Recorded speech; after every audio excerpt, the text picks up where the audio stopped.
कोटपुतली में राजकीय जिला स्तरीय बीटीएम हॉस्पिटल बना डेडिकेटेड कोविड-19 हेल्थ सेंटर। वैभव डॉक्टर केएल मीणा के अनुसार अब बिना लक्षण वाले कोरोना मरीजों का इलाज स्थानीय राजकीय बीटीएम हॉस्पिटल में हो सकेगा। राज्य सरकार की गाइडलाइन के अनुसार जिन 3 कैटेगरियों में हॉस्पिटल को बांटा गया है, उसके अंतर्गत क्रिटिकल पोजीशन के अलावा कोरोना मरीजों को निम्स भेजे जाने की वजह स्थानीय हॉस्पिटल में ही उनका इलाज संभव होगा है। तो वहीं डॉक्टर शर्मा द्वारा पीएमओ डॉक्टर केएल मीणा से बायोमेडिकल वेस्ट से जुड़ी व्यवस्थाओं के क्रम में सवाल किए जाने पर डॉक्टर केएल मीणा ने कहा कि बायोमेडिकल वेस्ट के लिए एक अलग से रूम बनाया गया है ताकि बायोमेडिकल वेस्ट को लेकर स्थायी समाधान खोजा जा सके। डॉक्टर राकेश शर्मा द्वारा पीएमओ डॉक्टर केएल मीणा से ये पूछे जाने पर कि हाल 500 निवासी कोरोना पॉजिटिव मरीज की मृत्यु हो जाने पर चिकित्सकीय टीम उठे सवाल को लेकर डॉक्टर केएल मीणा ने कहा कि विभागीय गाइडलाइन के अनुसार पीपीई किट पहनकर ही पेशेंट को ट्रीट किया जाना होता है।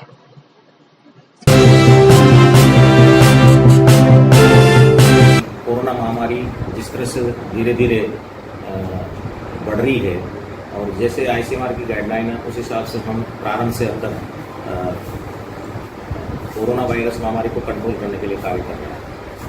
क्योंकि ये पहले उप जिला चिकित्सालय था और अब जिला चिकित्सालय बन गया है, तो राजस्थान गवर्नमेंट ने सभी जैसी गवर्नमेंट की डायरेक्शन आई है, जो अब तक हमारे यहाँ 30 पॉजिटिव केस निकले हैं, उसमें से प्रारंभ के हमने जब तक ये सुविधा नहीं थी बेड पे ऑक्सीजन की, तब तक हम इसको निम्स 7 पेशेंट को हमने निम्स हॉस्पिटल में रेफर किए। उसके बाद में हमने पेशेंटों को यहाँ रखना चालू कर दिया, जिसमें से 10 पेशेंट हमारे ठीक होकर के चले गए हैं और जो डिस्चार्ज हो गए हैं अपने घर पहुँच गए हैं। और उसके बाद में जो बचे हुए पेशेंट हमारे पास हैं, एक पेशेंट जो बांसुर का था वो इसमें क्योंकि पहले से सीरियस था, वो उसको चेस्ट और सीओपीडी की एसोसिएटेड बीमारी थी, उसकी वजह से वो एक्सपायर हो गया।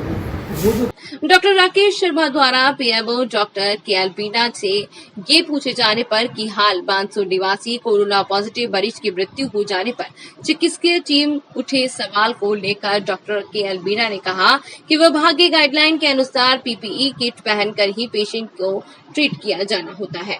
वो एक गवर्नमेंट की गाइडलाइन होती है, उस प्रोटोकॉल के तहत ही उस पेशेंट को टच करता है। जो भर्ती मरीज है उसको भी गवर्नमेंट की गाइडलाइन ही है, जो सुबह शाम जब भी राउंड होता है वो पीपी किट पहन करके ही पॉजिटिव केस के पास में जा सकते हैं। अब उसको अदरवाइज लेकर के मीडिया उसको कोई दूसरा मीनिंग निकाले, उसका हम कुछ नहीं कर सकते, क्योंकि उसको हर कोई आकर के टच नहीं कर सकता। उससे इन्फेक्शन होने के चांसेस बढ़ते हैं और होता भी है इन्फेक्शन। जो positive case non positive cases है उसको हम उस हिसाब से पीपी किट पहन के ही राउंड किया जाता है। उनका बीपी सुबह शाम जब भी जरूरत पड़ती है, जैसे दिन में किसी को बीपी बढ़ गया, कोई तकलीफ होगी, तो ये थोड़ी नहीं कि उसको टच नहीं करेंगे। उसको डॉक्टर जाएगा, पीपी किट पहनेगा, नर्सिंग स्टाफ भी जाएगा, पीपी किट पहनेगा और उसके बाद में उसकी सारी जांच करेगा, तभी उसके कुछ कर सकते हैं। यूं नहीं कि रूटीन में पेशेंट होते हैं उनको जाकर के तुरंत चेक कर लें, ऐसा नहीं है। ये लोगों को, क्योंकि हमारे यहाँ पहली डेथ हुई, गाइडलाइन कई लोगों को पता नहीं थी, हमने इंस्ट्रक्शन दिए गाइडलाइन के लिए। हमारे 2 डॉक्टर आकर के, एक नोडल ऑफिसर हैं और दूसरे हमारे जो मेडिकल जूरिस्ट हैं, उनको बुला करके उनकी प्रेजेंस में मेडिकल स्टाफ ने और वहाँ के जो 4th क्लास है और जो सफाई कर्मी है ना, उन्होंने पूरे पीपी किट पहन करके ही सिस्टमेटिक उसको हमने शिफ्ट करवाया है। अब उसको अदरवाइज ले रहे हैं, उसको टच नहीं कर रहे हैं कि टच करने से क्या होगा भाई, टच ऐसे करके इन्फेक्शन थोड़ी करवाना है स्टाफ को। इंदौर टाइम्स समाचार जगत के डायरेक्टर डॉक्टर राकेश शर्मा द्वारा हॉस्पिटल के विजिट के दौरान डॉक्टर केएल मीणा से कोरोना पेशेंट की भोजन व्यवस्था को लेकर किए गए सवाल पर डॉक्टर मीणा ने बताया, हमारे यहाँ पहले स्टार्टिंग में जब से कोरोना महामारी का दौर चला, मार्च से ही लॉकडाउन चालू हुआ, तब से जो भी मरीज यहाँ आए और उनके लिए जो भर्ती किए गए, उन मरीजों के लिए प्रशासन की तरफ से भोजन की व्यवस्था की जा रही थी। तहसील में कंट्रोल रूम बना रखा है, वहाँ से भोजन आता था। एक पर्टिकुलर डेट को उन्हें बिना सूचना दिए, हमको बिना सूचना दिए और भोजन देना बंद कर दिया। हमने बात करी एडीएम साहब से, एसडीओ साहब से कि हम बात करके बताते हैं, उन्हें आज तक भी बताया हम भोजन देंगे कि नहीं देंगे। उसके बाद में हमने तुरंत ही, जैसे हमको पता लगा कि वहाँ से भोजन बंद हो गया है, हमने हमारे यहाँ से भोजन देना, होटल से कांटेक्ट करके उनको सुबह शाम दोनों टाइम डाइट आती है और बिल्कुल उसका रिकॉर्ड है हमारे पास में कि किस दिन कितने मरीजों को भोजन की पैकेट मंगाया, उनको खिलाया। क्या वो डाइट चेक भी होती है आपके पहले पेशेंट को देने से पहले? नहीं, उसकी डाइट होटल से आती है, उसको ऐसा तो कोई चेक करने का कोई प्रावधान नहीं है ऐसा कि भाई उसको चेक करेंगे। जो हमने जो डाइट डिसाइड करी है वही सामान उसके अंदर आता है, वो खिलाते हैं, उसमें ऐसा कुछ नहीं है। जो सारे लोग खाते हैं, पब्लिक के लोग जो कर रहे हैं, ये थाली सिस्टम होता है जो उसमें प्रचुर मात्रा में खाना देते हैं, पेट भर के वो खाना आता है होटल का।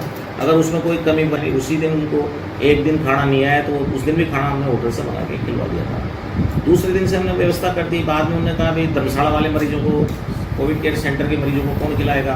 तो मैंने कहा तो प्रशासन खिलाएगा, हम थोड़ी ना, हमारे तो हॉस्पिटल के अंदर की जिम्मेदारी है। बाद में प्रशासन ने हमसे कहा कि अभी 2-4 दिन आप इनको भी व्यवस्था रखो, फिर हम देख के बात करते हैं। ठीक है, मैंने उनका भी चालू कर दिया। कल मंत्री जी ने मीटिंग में कहा कि भाई इसका कितना बजट हो जाएगा, तो करीब ये 50,000 से 70,000 रुपये पर मंथ का बजट आएगा और ये दिसंबर तक प्रोग्राम चलेगा। अगर इस बजट का हमारे पास खाने का कोई बजट नहीं है अलग से। ये जो बजट है ये हम फिलहाल MRS से ही खर्च करेंगे और MRS में खाने के लिए कोई प्रावधान नहीं है। सबसे बड़ी प्रॉब्लम ये है, लेकिन फिर भी हम उसकी नोट शीट ना करके अप्रूव कराएंगे, सक्षम स्तर से उसको अप्रूवल लेकर के चालू करेंगे। और फिर भी अगर इसका ऑडिट ऑब्जेक्शन आता है, कोई बात आती है, तो उसके लिए हम फिर आगे किसी न किसी से, कैसे भी दानदाता से, जैसे मंत्री जी ने आश्वासन दिया है कि हम करवाएंगे, तो वैसे करेंगे। बाकी ऐसी कोई व्यवस्था नहीं हुई है कि भाई खाना ही नहीं मिला हो। पर मीडिया ने जो दिखाया वो तो मुझे पता नहीं कहाँ का दिखाया। बाकी हमारे कोरोना वार्ड और जहाँ कोरोना पेशेंट रहते हैं वो बिल्कुल न्यू ब्रांड बिल्डिंग है, बिल्कुल चमक रही है, न्यू टाइल्स है, सब कुछ एकदम एवरीथिंग रेगुलर सफाई होती है। अब उसको किस तरह से वो तो वहीं डॉक्टर शर्मा द्वारा PMO डॉक्टर KL मीणा से बायोमेडिकल वेस्ट से जुड़ी व्यवस्थाओं के क्रम में सवाल किए जाने पर डॉक्टर KL मीणा ने कहा, बायोमेडिकल वेस्ट के लिए हमारी नई मोर्चरी बन रही है और उधर वो बायो वेस्ट का नया कमरा बन रहा है। तो उसमें बीच में रोड के ऊपर माल मटेरियल डाल दिया ठेकेदार ने, तो उसकी वजह से उधर गाड़ी जा नहीं सकती वहाँ पर। तो उन्होंने दूसरी जगह जहाँ पहले डंपिंग कर दी 2-3 दिन के लिए, उसको लेकर के हमने मुद्दा बना दिया। तो वो तो देखो, जब तक ये कंस्ट्रक्शन चलेगा सब अस्त व्यस्त हो रहा है, रोड बन रहे हैं, बिल्डिंग बन रही है, उसकी वजह से वो है। बाकी ऐसी कोई नहीं, बिल्कुल हमारे नया जो नॉर्म्स है गवर्नमेंट का बायो वेस्ट का, उसी हिसाब से नया कमरा बन गया है, उसी हिसाब से उसके अंदर डाला जा रहा है, कलर कोडिंग के हिसाब से जा रहा है। म्यूनिसिपलिटी का कचरा म्यूनिसिपलिटी के हिसाब से हम म्यूनिसिपलिटी जहाँ डंप करवाती है वहाँ भेज रहे हैं। फाइनली डॉक्टर साहब ये बता दें कि किन परिस्थितियों में कोरोना पेशेंट जयपुर रेफर होगा और किस हद तक हम उस पेशेंट को यहाँ रोक पाएं? उसकी बिल्कुल एकदम गाइडलाइन बनी हुई है कि आप कौन से पेशेंट को, माइल्ड को, मॉडरेट को यहाँ रखोगे और मॉडरेट से सीवियर कब होगा, उसकी SpO2 लेवल पे डिपेंड करता है। बिलो 90% SpO2 आती है तो उसको सीवियर पर कन्वर्ट हो जाता है और उसको हम तुरंत जयपुर के लिए रेफर कर देते हैं। या उसको सांस में तकलीफ होती है, ऑक्सीजन देते हैं और ऑक्सीजन देने के बाद में वो रिकवर नहीं करता है, जहाँ पर उसको ICU की सख्त जरूरत है, वेंटिलेटर की जरूरत है, उसको वहाँ भेजा जाएगा। क्योंकि हमारे यहाँ अभी न तो ICU स्टार्ट है न वेंटिलेटर, उस स्थिति में कि उसको यहाँ रखा जाए। तो सीवियर पेशेंट को सबको हम medical college level higher centre पे डेडिकेटेड ने आज मीटिंग में वो सारी शॉर्ट आउट कर दी हैं। एक कोरोना पेशेंट पैनिक हो गया था, उसने गाली गलौच अभद्र व्यवहार करके भाग गया था, जो बाद में निम्स में भर्ती हुआ। थोड़ा सा पेशेंस रखना चाहिए, जो हमारे जब वहाँ जाते हैं मरीज भी, जो लोग वहाँ कंटोनाइन होते हैं, उनको भी थोड़ा सा पेशेंस रखनी चाहिए।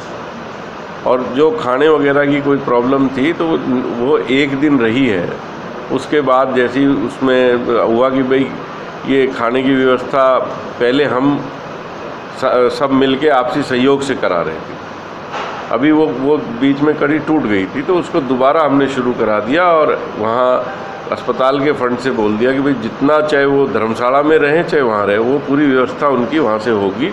और अगर लगेगा कि भाई उसमें कहीं कमी आ रही है तो वो हम जन सहयोग से पूरा करेंगे। किसी को भी वहाँ ना तो खाने की दिक्कत आएगी ना रहने की दिक्कत आएगी।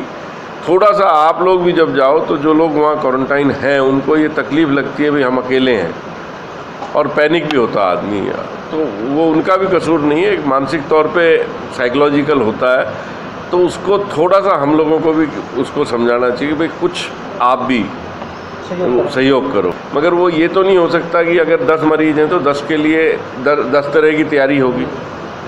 तो उसका बोल दिया कि भाई 2 सब्जी, 1 सब्जी, दाल, दही, रोटी, चावल खाना चाहे कोई चावल, उस तरीके का पूरा बोल दिया। उस व्यवस्था में कोई कमी नहीं रही। PCR मशीन के लिए हमने बात कर ली थी, हमारे प्रिंसिपल सेक्रेटरी हेल्थ ने उसमें डिसीजन के लिए छोड़ा हुआ है कि हमारे जिला स्तरीय हॉस्पिटल में लगभग मशीनें आ रही हैं। उनका ये कहना है कि हमारा ये कोटपुतली भी जिला स्तरीय हॉस्पिटल बन चुका है तो राज्य सरकार ही प्रबंध करके दे सकती है। तो हम जो मशीन ले रहे थे अभी उसका भी हमें पूरा वो नहीं था, लिटरेचर उनको दे दिया था। तो उनका यही मत था कि अगर अपने यहाँ से ही मिल जाएगी तो वेल एंड गुड, नहीं मिलती है तो आपके फंड से हम ये मशीन एक बार इसका ऑथेंटिसिटी चेक कर लेंगे कि एक्चुअल में इस मशीन का फायदा है या नहीं है, क्योंकि जो राज्य सरकार ने तय करके ले रहे हैं मशीन, उस मशीन में और इसमें कीमत का भी फर्क है, तो कल को वो अपने हॉस्पिटल के लिए लायबिलिटी क्रिएट ना हो। इस बोलना ये सारी व्यवस्थाएं मैं खुद मॉनिटरिंग कर रहा हूँ नगर पालिका की, और इसकी पूरी तैयारी करवा के काम को सुचारू करा।